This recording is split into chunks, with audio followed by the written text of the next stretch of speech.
கர்த்தராக இருக்கிற இயேசு கிறிஸ்துவுக்குள் மிகவும் பிரியமான என் அன்பு சகோதர சகோதரிகளே, எல்லா நாட்களிலும் உங்கள் மத்தியில் ஒரு சிறிய காரியம்தான், ஆனால் மிகவும் முக்கியமான ஒரு செய்தி உங்கள் மத்தியில் கடந்து வரும்படிக்கு கர்த்தர் என்னை இந்த இடத்துல கொண்டு வந்து நிறுத்தி இருக்கிறார் என்று அறிந்திருக்கிறேன். நீ என்னால் மறக்கப்படுவதில்லை யாக்கோபே, இஸ்ரவேலே, இவைகளை நினைச்சு பாருங்கிறார். யாக்கோபு எத்தனை இருந்துறேன், ஆனால் நான் உன்னை கைவிடலை. இல்லை அவர் சொல்கிறாரு நான் உன்னை மறக்க மாட்டேங்கிறாரு. இல்லை சொல்கிறாரு இஸ்ரவேலே, உன்னை பெயர் மாற்றி நான் இஸ்ரவேலை ஆக்கியிருக்கிறேனே, கனி கொடுக்கிறவனை ஆக்கியிருக்கிறேனே, இவைகளை நினை, நீ என் தாசன், நான் உன்னை உருவாக்கினேன், நீ என் தாசன். இஸ்ரவேலே, நீ என்னால் மறக்கப்படுவதில்லை அப்படின்னு சொல்கிறாரு. அவர் பெற்றெடுத்திருக்கிறார். நம்ம யார் யாரெல்லாம் அவருடைய நாமத்தின் மேல் விசுவாசம் உள்ளவர்களாய் அவரை ஏற்றுக்கொண்டோமோ அத்தனை பேர்களும் அவருடைய பிள்ளைகளாயிட்டோம், ஆவிக்குரிய பிள்ளைகளாயிட்டோம், தேவனுடைய பிள்ளைகளாயிட்டோம். இன்னும் ஏசாயா 49:15 வாசித்து பார்ப்பீர்களே, ஆனால் ஸ்ரீயானவள் தன் கற்பத்தின் பிள்ளைக்கு இறங்காமல் தன் பாலகனை மறப்பாளோ. இது நிறையா பேர் அடிக்கடி வாசித்து சொல்ல கேட்டிருப்பீங்க. ஆனால் அதில் உள்ள ஆழமான ஒரு சத்தியம் என்ன தெரியுமா? அவருடைய கற்பத்தின் கணிக்கு அவள் இறங்க வேண்டியிருக்குது. பால்குடி பரவாமல் இருக்கிற ஒரு பிள்ளை தன் மடியில் பால் குடித்து கொண்டு இருக்கும்போதே சந்தர்ப்பவசத்தினாலே அவள் கர்ப்பவதி ஆகிட்டா.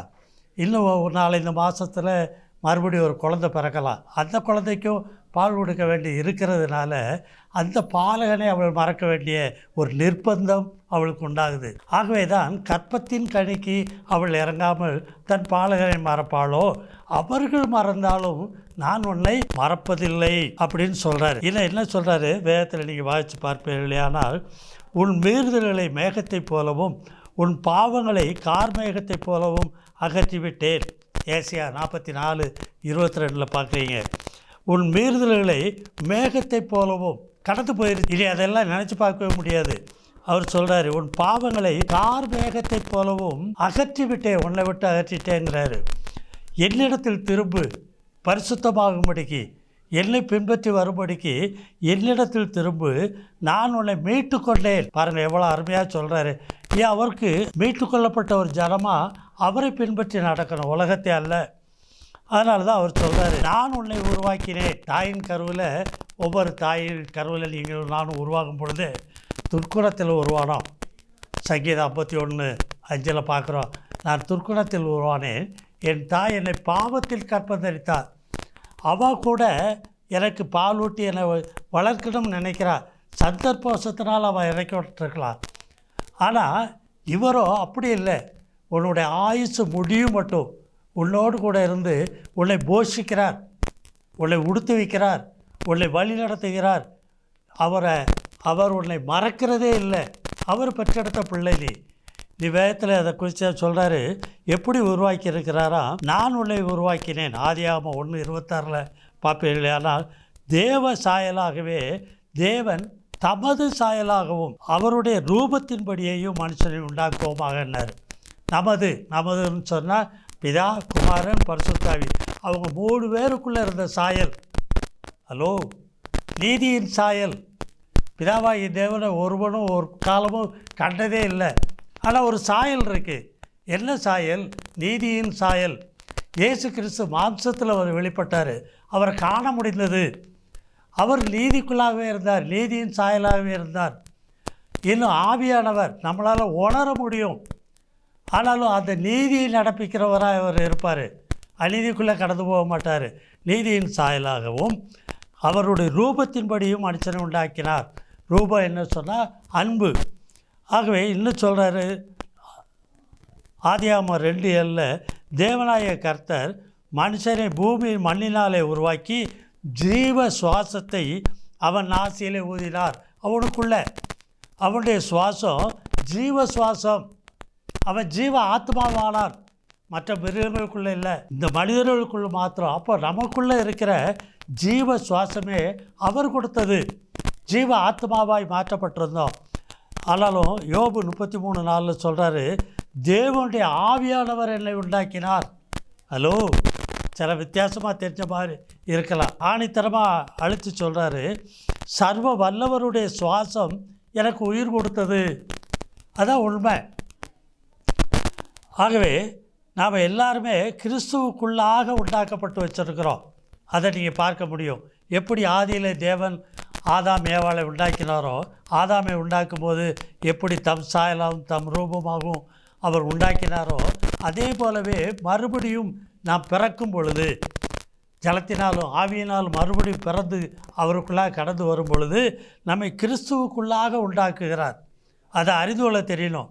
அப்போ தான் நீங்கள் தேவனால் மறக்கப்படாமல் இருக்க முடியும். உலகத்தில் வேறு பிரித்தவர்களாய், வேறு பிரிக்கப்பட்டவர்களாய், உலகத்திலிருந்து வேறு பிரிக்கப்பட்ட ஜனமாக நாம் அவருக்குள்ளே கடந்து வருவோம். அவர் சொல்கிறாரு யோவான் 1:3, சகலமும் அவர் மூலமாய் உண்டாயிற்று, உண்டானது ஒன்றும் அவராலே அல்லாமல் உண்டாகவில்லை. இயேசு கிறிஸ்துவுக்குள்ளே எப்படி ஆதியில் அந்த படைப்புகள் எல்லாம் வார்த்தையினால் உண்டாக்கப்பட்டதோ, அதே போல் இந்த பூமியிலே நீங்களும் நானும் மறுபடி பிறந்து அவரோடு கூட அவருடைய பிள்ளைகளாய் மாறும் பொழுது முற்றிலுமாய் இனி மனுஷன் அப்பத்தினால் மாத்திரமல்ல, தேவனுடைய வாயிலிருந்து பிறக்கிற ஒவ்வொரு வார்த்தையினாலும் பிழைப்பான் என்கிற அனுபவத்தில் தைரியத்தோடு கூட நாம் கடந்து வரும் பொழுது இந்த காரியத்தை நாம் அறிய முடியும். அவர் மூலமாய் சகலமும் உண்டாகிறத நீங்கள் பார்க்க முடியும். 1 கொரிந்தியர் 8:6 அவர் சொல்கிறாரு, நமக்கு பிதாவாகிய ஒரே தேவன் நமக்கு உண்டு. பிதாவாகிய தேவன் ஒரே ஒரு தேவன் நமக்கு உண்டு. அவராலே சகலமும் உண்டாயிருக்கிறது, அவருக்கென்று நாமும் உண்டாயிருக்கிறோம். அவருக்காகத்தான். ஹலோ, கொஞ்சம் ஆழமாக தெரியும். அதில் உட்கார்ந்து நிதானமாக இந்த செய்தியை கேளுங்க, புரிஞ்சுக்கோங்க. ஏனோதானன்னு இருக்காங்க. அநேக இடங்களுக்கு ஓடி போய் செய்தியை கேட்குறதுனால அல்ல, அமர்ந்து அந்த செய்தி வேத வார்த்தை வசனங்களின்படி சரியாக இருக்கான்னு ஒத்து பார்க்க தெரியணும். என்னுடைய செய்தியும் என்னுடைய காரியங்களில் என் வாழ்க்கையில் கண்டதையும் கேட்டதையும் என் வாழ்க்கையை ருசி பார்த்து அனுபவிச்சிருக்கிறத தான் உங்கள் மத்தியில் சொல்கிறேன். பிதாவாகிய தேவன் நமக்குண்டு, அவராலே சகலமும் உண்டாயிருக்கிறது, அவருக்கென்று நாமும் உண்டாயிருக்கிறோம். சகலத்தை அவர் உண்டாக்கியிருந்தாலும் அவருக்கென்று நாம் உண்டாக்கப்பட்டவர்களாக இருக்கிறோம்.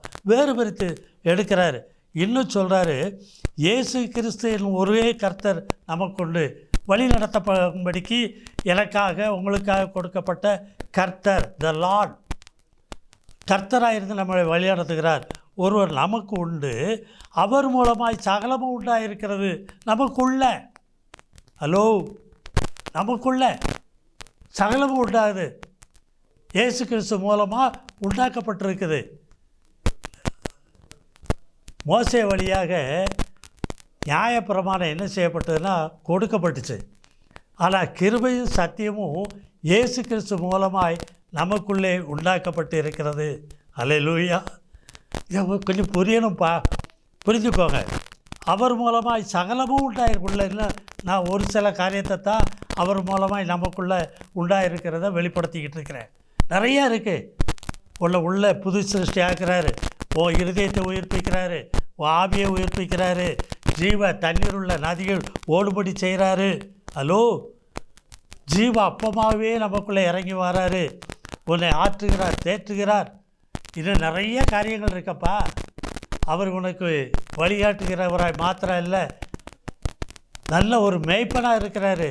மேய்க்கிற ஜனத்தை அவர் வெளிப்படுத்தி காண்பிக்கிறாரு, எப்படி மேய்க்கிறேன்னு சொல்லி. அமர்ந்த தண்ணீர்கள் அட்டையில் கொண்டு விடுவார், புல்லுள்ள இடங்களில் நடத்துவார். அவர் மெய்யான திராட்சை செடியாக இருக்கார். நீங்கள் அவரோடு ஒட்ட வைக்கப்பட்டவங்களாக இருக்கிறீங்க. அவருக்குள்ளே உண்டாயிருக்க எல்லாம் உங்களுக்குள்ள கிளையில் வரும். இதெல்லாம் நிறையா இருக்குது. இப்படி இருக்கும்போது உடனே எப்படி மறப்பார்? நீ அழுதுகிட்டு கிடக்கியே, கர்த்தர் என்னை மறந்தாரோ, தேவன் என்னை மறந்துட்டாரோ, எத்தனை கூட்டத்துக்கு போனேன், எங்கேயெல்லாம் போனேன், என்னுடைய வேண்டுதலெல்லாம் கேட்க மாட்டேங்கார, நாள் கடந்து போயிட்டுருக்கு. கொஞ்சம் பொறுமையாக இருந்து இந்த செய்தியை கேளு. கேட்கும்போது அவங்களுக்கு அது புரியும். இன்னும் அவர் சொல்கிறது, அவர் மூலமாய் நாமும் உண்டாயிருக்கிறோம். அவர் மூலமாக, இயேசு கிறிஸ்துவாகிய அவர் மூலமாய் நாமும் பிதாவுக்கென்று உண்டாயிருக்கிறோம். அவருக்கென்று உண்டாயிருக்கிறோம், வேறு எதுக்கும் இல்லை. அப்போ அப்படிப்பட்ட ஜீவிதம் நீங்கள் ஜீவிக்கணும். அதுக்கு தான் அழைக்கப்பட்டீங்க, அதுக்காகத்தான் தெரிந்து கொள்ளப்பட்டீங்க. கொரிந்தியரில் எழுதின புஸ்தகத்தில் நீங்கள் 1ஆம் அதிகாரத்தில் 9ஆம் வசனத்தை பார்த்தீங்கன்னா, கிறிஸ்து இயேசுவுடனே கூட நீங்கள் ஐக்கியமாக இருக்கும்படிக்கே தேவன் உங்களை தெரிந்து கொண்டார். ஹலோ, ஆகவே தான் இல்லை, நீங்கள் ஜாக்கிரதையாக இறங்குங்காரு. அப்படிப்பட்ட ஜனங்களை தேவன் மறக்கிறது இல்லை, மறக்க மாட்டார். உலகத்தில் ஒவ்வொருத்தரும் வரலாம், பாடுகள் வரலாம், வேதனைகள் வரலாம், எல்லாத்துக்கும் மத்தியிலும் அவர் உன்னோடு கூட இருக்கிறதை நீ பார்க்க முடியும். சரி, 1 Corinthians 8:7 சொல்கிறாரு, ஆகிலும் இந்த அறிவு எல்லாரிடத்திலும் இல்லை. உண்மைதான். இன்றைக்கு இருக்கிற நிலையில் சபைக்குள்ள விசுவாசிகள்கிட்ட இந்த அறிவுக்கு நல்லா உண்டாயிருக்கணும். இன்னும் சொல்கிறாரு, 3வது ஒரு காரியத்தை நான் சொல்கிறேன்.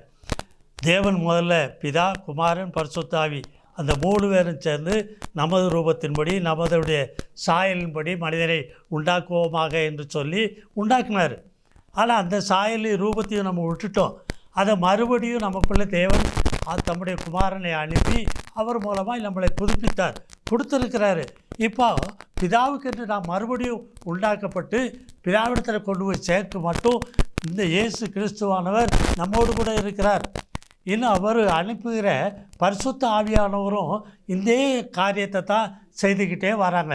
எப்படி பார்க்க போகிறீங்க? தேவ ஆவியானவரால் எப்படி உண்டாகிறதுன்னு பாருங்கள். ஆதியாகமம் 1 2 வசனத்தில் பூமியானது ஒழுங்கின்மையும் வெறுமையுமாக இருந்தது. நான் அடிக்கடி செய்தியில் சொல்கிறேன், தேவன் ஆதியில் வானத்தையும் பூமியும் சிருஷ்டித்தார். ஆனால் வானமண்டலத்தில் பொல்லாத ஆவியுடைய சேனையெல்லாம் வந்து விழுந்து கிடந்தது. பரலோகத்திலிருந்து அவர்கள் பாவம் செய்த பொழுது தேவ சமூகத்திலிருந்து வெளியே தள்ளப்பட்டார்கள். பிதா தள்ளலை, அவர்களாகவே வந்து விழுகிறாங்க. எங்கே வந்து விழுந்தாங்கன்னா வானமண்டலத்திலையும் இந்த பூமியில் விழுந்தாங்க. அதனால தான் இந்த பூமி ஒழுங்கின்மையாக மாறிச்சு, வெறுமையாயிருச்சு, குடியிருப்புக்கு ஏற்றதா இல்லை. ஒழுங்கின்மையெல்லாம் எதை வச்சாலும் அது முளைக்காது, வனாந்தரமாக கிடந்தது. இன்னும் பார்க்குறீங்கன்னு சொன்னால் அது ஆழத்தின் மேல் இருள் இருந்தது. அப்போது இதையெல்லாம் மாற்ற வேண்டியிருக்குது, சரியாக்க வேண்டியிருக்கு. அப்போ என்ன செய்கிறாராம், தேவ ஆவியானவர் ஜலத்தின் மேல் அசைவாடி கொண்டிருந்தார். அந்த ஜலத்தின் மேல் அசைவாடின ஆவியானவரை கொண்டு சகலமும் சிருஷ்டிக்கப்படுகிறது. கர்த்தருடைய வார்த்தையாகிய அந்த வார்த்தை ஆதியில் சொல்லப்பட்டு பிதாவுடைய வாயிலிருந்து அந்த வார்த்தை உச்சரிப்பு வரும் பொழுது உண்டாக்கப்படுது. ஆனால் உண்டாக்குறதுக்கு ஒரு ஊடுணையாக செயல்பாடாக இருக்கிறது ஆவியானவர். அவர் ஜலத்தின் மேல் அசைவாடி கொண்டிருந்தார். அதை நீங்கள் பார்க்க போகிறீங்க. நீர் உம்முடைய ஆவியை அனுப்பும்போது அவைகள் சிருஷ்டிக்கப்படும். அதான் உண்மை.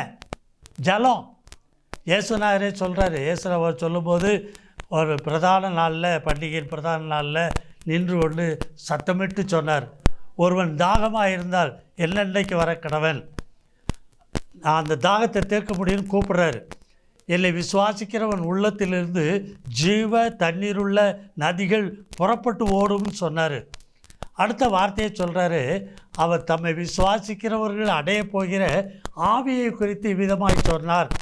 அவர் இன்னும் மகிமைப்படாதிருந்தபடியினாலே பரிசுத்த ஆவியானவர் இன்னும் அவர்களுக்கு அருளப்படாதிருந்தது.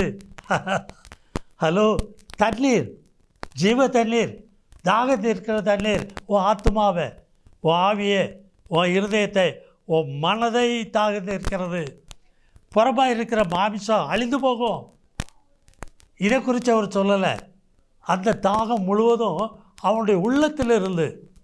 இன்னும் பார்ப்பீங்கன்னு சொன்னால், இப்படிப்பட்ட மனுஷர்களுக்குள்ளே இந்த ஆவியானவர் இறங்கி வரும் பொழுது ஒழுங்கின்மையாக இருந்த பூமி, வறண்டதும் விடாய்த்ததுமாய் கிடந்த இந்த பாவ சரீரம், அந்த தண்ணீர் ஊற்றப்பட்ட உடனே அங்கே நீரூற்றுகள் கிளம்புது. அதான் வனாந்தரத்தில் ஆறுகளை ஓட பண்ணுகிறார். அங்கே வெட்டாந்தரையாக கிடந்த இடங்கள்லாம் நீரூற்றுகள் கிளம்புது. சரீர அவயவங்கள் எல்லா இடங்கள்லேயும் நீரூற்றுகள் வேத வசன வார்த்தைகளால் அதெல்லாம் நிரப்பப்படுது, விளைநிலமாக மாறுது. அப்போ தான் வனாந்தரமும் வறண்ட நிலமும் கடுவழி கழித்து புஷ்பத்தை போல செழிக்கும். சார்ந்த குணமுள்ளவர்கள் பூமியை சுதந்திரிப்பார்கள். இப்படி சரீரத்தை மாறுதலாக ஆக்கப்பட்டுரும். இப்போ ஆத்துமா நீர்க்கால்கள் அண்டையில் நாட்டப்பட்ட ஒரு மரத்தை போல இருந்து தன் வேர்களை எங்கே கொண்டு விடுதான், அந்த நீரோடை ஓடுற இடங்களில் வேர்களை விட்டு தன் இலை பசுமையாக இருக்கிறதும், உஷ்ண காலத்திலும் மழை தாழ்ச்சியான காலத்திலும் கூட தப்பாமல் கனி தருகிற மரமாக இருக்கும்னு சொல்கிறாரு. இதெல்லாம் ஆவியானவர் ஜலத்துக்கு ஒப்பிடப்பட்டிருக்கு, தண்ணீருக்கு ஒப்பிடப்பட்டிருக்கு. அதான் ஊற்றப்படுதல். நம்முடைய இருதயங்களிலே தேவ அன்பு பரிசுத்த ஆவியானவர்களே ஊற்றப்படுகிறது. உன்னதத்திலிருந்து உங்கள் மேல் ஆவியானவர் ஊற்றப்படும் மட்டும் உங்களுக்கு நீங்கள் அப்படித்தான் இருப்பீங்க. உன்னதத்திலிருந்து அந்த ஆவி ஊற்றப்படும் பொழுது வனாந்தரம், வறண்ட நிலம், செழிப்பான வயல்வெளியாய் மாறும். இதான் ஏசாயா 32:15 சொல்கிறாரு. இதான் அப்போஸ்தலர் நடவடிக்கையில் அவர்கள் காத்திருந்து சீஷர்கள் பெற்றுக்கொண்ட அந்த அனுபவம். சரி, இன்னும் சொல்கிறாரு, அவர் பூமியில் ரூபத்தையும் புதிதாக்குகிறீர். பார்த்தீங்களா, நம்முடைய ஒவ்வொரு சரீரத்தையும் அவர் ரூபத்தை புதிதாக்குகிறார். இது ஆவியானவருடைய பணி. இங்கே பார்த்தீங்க, பிதா, குமாரன், பரிசுத்த ஆவியினால் நாம் சிருஷ்டிக்கப்பட்டோம் ஆதியில். ஆனால் நாம் பாவியான பொழுது, ஆதாம் பாவம் செய்து வெளியேற்றப்பட்ட பொழுது தேவ ரூபத்தின் சாயலையும் விட்டுட்டான், இழந்து போனான். அதை மறுபடியும் கொடுக்கும்படிக்கு இயேசு கிறிஸ்துவானவர் மாம்ச சாயலாய், மாம்ச ரூபமாய் வெளிப்பட்டு நமக்கு உதவி செய்துட்டார். எப்படி உதவி செய்தார்னா, அவருக்குள்ளே இருந்த பரிசுத்த ஆவியினாலே அவருக்குள்ளே அந்த சரீரம் செழிப்பான வயல்வெளியாக இருந்தது. அது காடாக இருக்கலை, அது வனாந்தரமாக இருக்கலை. அதை அவருடைய உயிர்த்தெழுதலுக்கு பிறகு அதை அப்படியே எடுத்து நம்ம கொடுக்குறார். இப்போது இயேசு கிறிஸ்துவுக்குள்ளே கிரியை செய்த அதே பரிசுத்த ஆவியானவர் தான் நமக்குள்ளே கிரியை செய்து நம்மளை புதுப்பிக்கிறார். ஹலோ, ஆகவே இவ்வளவெல்லாம் உள்ள தேவன் நமக்குள்ளே செய்துக்கிட்டு இருக்காரு.